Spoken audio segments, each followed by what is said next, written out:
और हक और सच की एक आवाज़ है पाकिस्तान में। और आजकल वो काम कर रहे हैं siyaset.pk के साथ, और बड़े मेहनती सहाफ़ी हैं और बड़ी मेहनत के साथ उन्होंने अपना एक मुकाम बनाया। उन्हें गिरफ्तार कर लिया गया इस्लामाबाद एयरपोर्ट से। गिरफ्तार करने की कोई वजह सामने नहीं आ रही, कोई मुकदमा उनके ऊपर नहीं है, अब तक कोई मुकदमा उनको बताया भी नहीं गया, ना सहाफ़ियों को पता चला। FIA ने उन्हें एयरपोर्ट से उस वक्त गिरफ्तार किया जब वो एक कॉन्फ्रेंस में शिरकत के लिए जा रहे थे। इस्लामाबाद हाई कोर्ट ने इनका नाम निकाला था PNIL लिस्ट से, ताकि वो ट्रैवल कर सकें। एक कॉन्फ्रेंस के लिए उन्हें बैरून मुल्क जाना था, लेकिन वहाँ से गिरफ्तार कर लिया गया। सहाफ़त के लिए एक अफसोसनाक दिन है। अब मैं उम्मीद करता हूँ तमाम सहाफ़ियों से और सहाफ़ती तंजीमों से जो शाहज़ेब खानज़ादा के मामले में बहुत उछल कूद कर रहे थे, हालांकि मुझे भी उस मामले पे जितना दुख हुआ उतनी बात मैंने की, लेकिन ये मामला उससे बहुत ज़्यादा गंभीर है। यहाँ पे रियासती इदारों ने एक सहाफ़ी को गिरफ्तार किया जिसके पास अदालत का ऑर्डर था कि वो बैरून मुल्क सफ़र कर सकता है, और वो एक कॉन्फ्रेंस के सिलसिले में बैरून मुल्क जा रहा था। अब तमाम सहाफ़ती तंजीमें और सहाफ़ी बरादरी जो है वो इसके लिए आवाज़ उठाए, और जो लोग आवाज़ नहीं उठाएंगे फिर हम उन्हें नेम एंड शेम करेंगे कि आप लोग एक तरफ आवाज़ उठाते हैं और दूसरी तरफ आपको दिखाई कुछ नहीं देता। यानी जो भी सहाफ़ी सूट करेगा पाकिस्तान की एस्टेब्लिशमेंट को, शरीफ खानदान को या जरदारी खानदान को, उसके लिए आप आवाज़ उठाएंगे, और जो सहाफ़ी एस्टेब्लिशमेंट को, शरीफ खानदान को और जरदारी खानदान को सूट नहीं करेगा उसके लिए आप आवाज़ नहीं उठाएंगे। तो सबको आवाज़ उठानी चाहिए। एक मेरी FIA वालों से गुजारिश है, जिनके पास सोहराब बरकत साहब है, मेरा एक पैगाम उन्हें आप ज़रूर पहुंचा दें, और मैं ये जानता हूं कि मेरे FIA के दोस्त मेरा ये पैगाम सोहराब बरकत साहब को ज़रूर पहुंचा देंगे। सोहराब से कहिएगा कि हमारी ये लड़ाई अपने वतन के लिए है, हमारी जिद्दोजहद जो है वो अपने लोगों के लिए है, उनके ऊपर जो जुल्म हो रहा है उसके खिलाफ हम आवाज़ उठा रहे हैं। हमारा हथियार कलम और कैमरा है, और ये वक्त भी गुजर जाएगा। बस आप इतना कहिएगा सोहराब से कि सोहराब ये तो चलती है तुझे ऊंचा उड़ाने के लिए। बस इतनी बात आप मेरा पैगाम उन तक जरूर पहुंचाइएगा। ये वक्त भी गुजर जाएगा, हम इस वक्त को भी झेल लेंगे। इससे पहले हमने बहुत तकलीफें देखी हैं, ये तकलीफ भी देख लेंगे।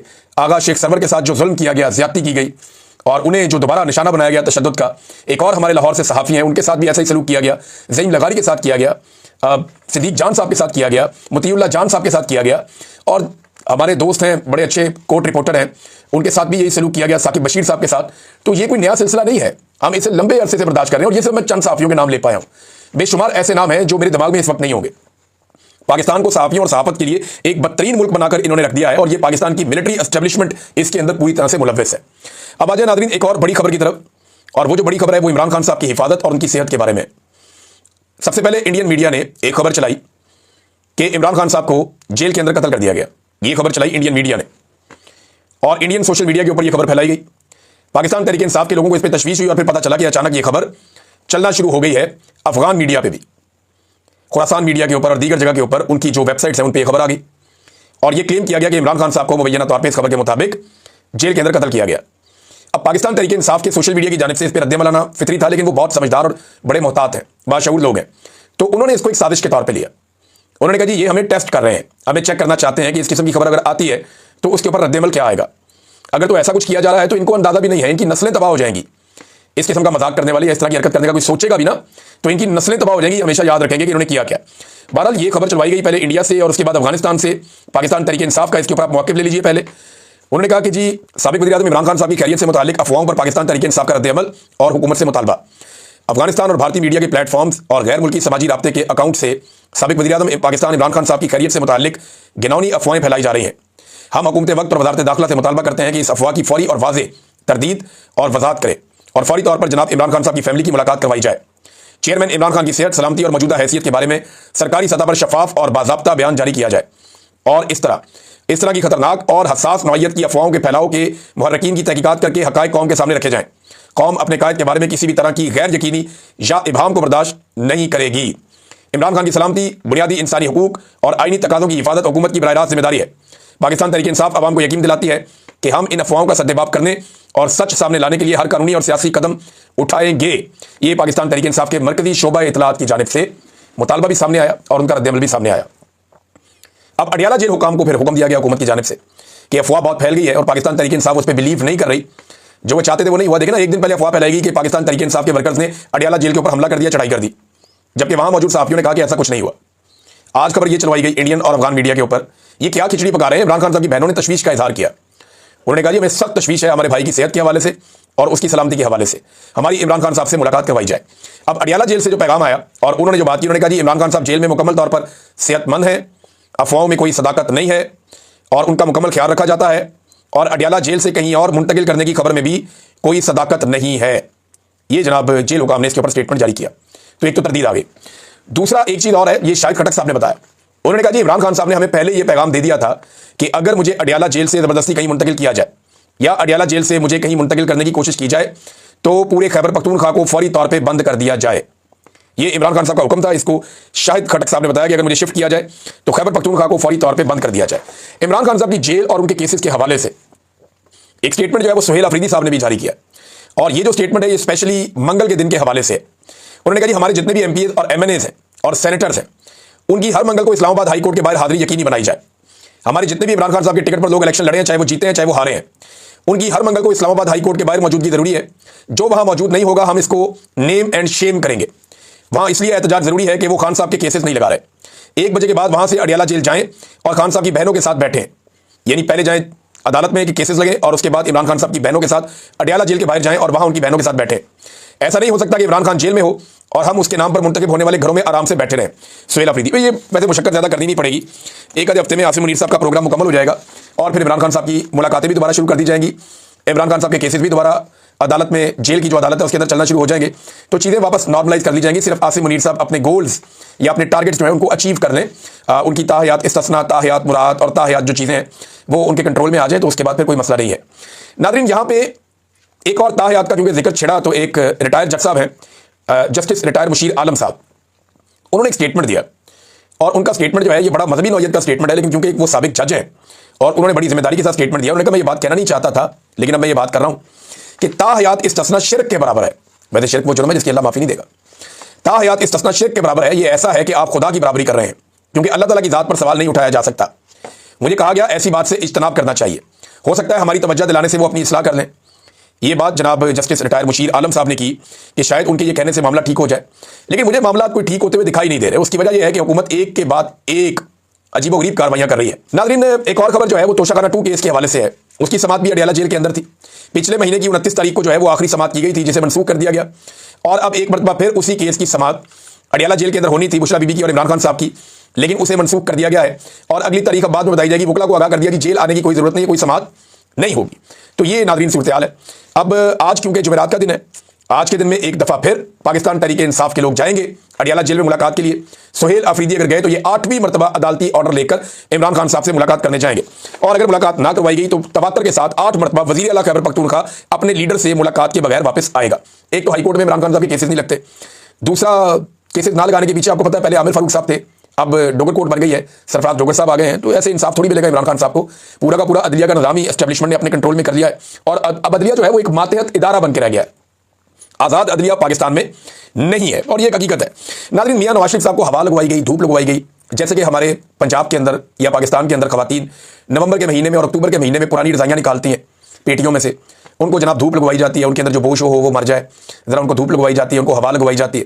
इसी तरह नवाज शरीफ साहब को निकाल कर धूप और हवा लगवाई गई, लेकिन जो पुरानी रज़ाइयाँ काम की ना रहें, गल सड़ जाएँ, फिर उनको दोबारा उनकी रुई निकाल के धुन के नई रज़ाइयाँ बनाई जाती हैं। तो मियाँ साहब अब किसी काम के नहीं रहे, क्योंकि मियाँ साहब ने जितना बयानिया बनाया, जब उन्हें धूप में बैठाया गया और उन्हें कहा गया कि जनाब अब आप एक प्रेस कॉन्फ्रेंस करें और आप ज़मीन आसमान के कलाबे में लाएं, तो मियाँ साहब ने इतना झूठ बोला, इतना झूठ बोला। पिछले दौर में तो मियाँ साहब का काम चल जाता था, जब सोशल मीडिया नहीं था तो मियाँ साहब झूठ बोल के साफ निकल जाते थे और पाकिस्तान का मीडिया या अखबारात मियाँ साहब के कसीदे पढ़ते थे। इरफान सिद्दीकी साहब एक कॉलम लिख देते थे, अताउल्लाह कासमी साहब दूसरा कॉलम लिख देते थे, जावेद चौधरी साहब का कॉलम भी कभी कभी तारीफों में आ जाता था। तो बेशुमार लोग मियाँ साहब को खुश करने के लिए कॉलम के अंबार लगा देते थे। अब सुहेल बड़ाई साहब जो मर्जी कर लें या बाकी जो साहब बाकी बच गए हैं, अंसार अब्बासी साहब जो मर्जी कर लें, मियाँ साहब को चाहे धूप लगाएं चाहे हवा लगाएं, कुछ भी करें, बयानिया नहीं बिकना। जितने झूठ मियाँ साहब ने बोले अपनी प्रेस ब्रीफिंग में, वो आधे घंटे के अंदर फारिग हो गए। हकायक के साथ हर चीज निकालकर सामने रख दी गई कि मियाँ साहब आपने ये भी झूठ बोला, ये भी झूठ बोला, ये भी झूठ बोला।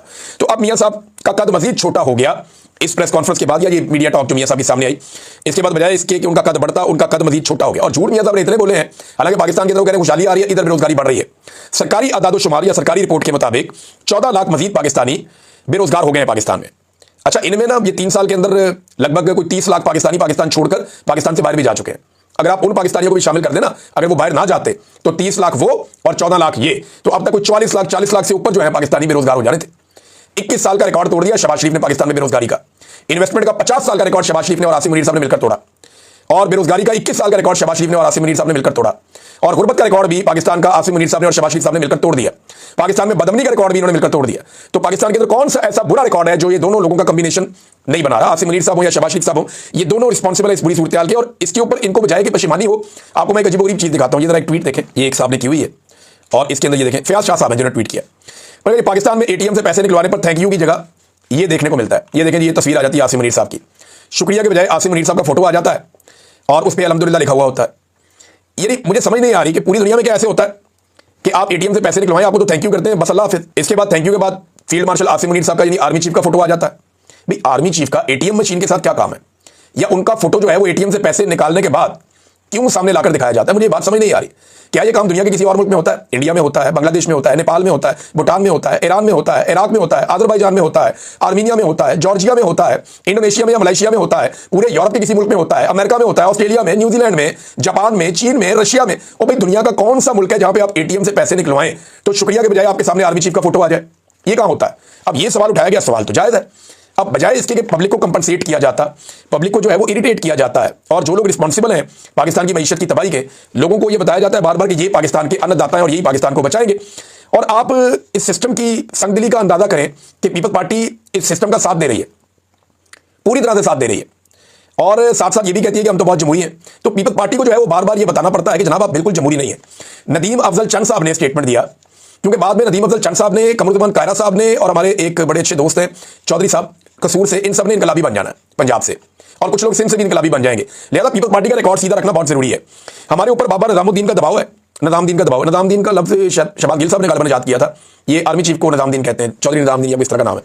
अच्छा, वो ये कहते हैं नदीम अफजल चंद साहब, हमारे ऊपर बाबा निजामुद्दीन का दबाव है, हमने निजाम चलाना है, फेयर तबसरा मैं नहीं कर सकता क्योंकि वो किसी को हजम नहीं होता, हमारे ऊपर बहुत पाबंदियां हैं, हमारे लब आज़ाद नहीं है, हम नहीं बोल पा रहे, पीपल्स पार्टी को हुकूमती इत्तेहादी होने का नुकसान हुआ है, कोई फायदा नहीं हुआ। नदीम अफजल चंद साहब कौन सा दबाव है आप पे? ये दबाव है कि आपको वफाक के अंदर हुकूमत का हिस्सा बनाया गया, आप पर यह दबाव है कि चेयरमैन सेनेट आपका बनाया गया, आप पर यह दबाव है कि 2 सूबों में जहां आपकी हुकूमत नहीं है वहां पे आपको गवर्नर दिए गए, आप पर यह दबाव है कि बाकी 2 सूबों में आपको आपके वज़ीर आला दिए गए, आपके ऊपर यह दबाव है कि आपको अब इस वक्त आज़ाद कश्मीर के अंदर भी एक हुकूमत बनाकर दी गई, आप पर यह दबाव है कि आपको हर वो चीज़ दे दी जाती है जिसका आप तकाजा करते हैं। ये किस तरह का दबाव है? सदर भी आपका, हर चीज़ आपकी, बिला मुकाबला आपके जो जरदारी खानदान है उनके बच्चों को मुंतखब करवाया जाता है। ये किस किस्म का दबाव है आपके ऊपर?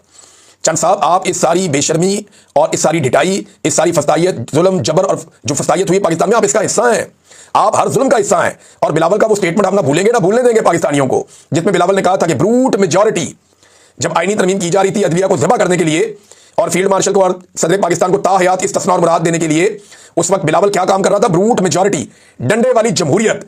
ये अल्फाज ना हम भूलेंगे ना भूलने देंगे। पाकिस्तान पीपल्स पार्टी बेनिफिशियरी है, पाकिस्तान पीपल्स पार्टी इस सारे जुल्म का हिस्सा है, बल्कि सफ़े अव्वल के अंदर पीपल्स पार्टी ने इसमें किरदार अदा किया है। अब आप पीछे नहीं हट सकते, अपने आप को इसमें छुपाकर अलग नहीं कर सकते।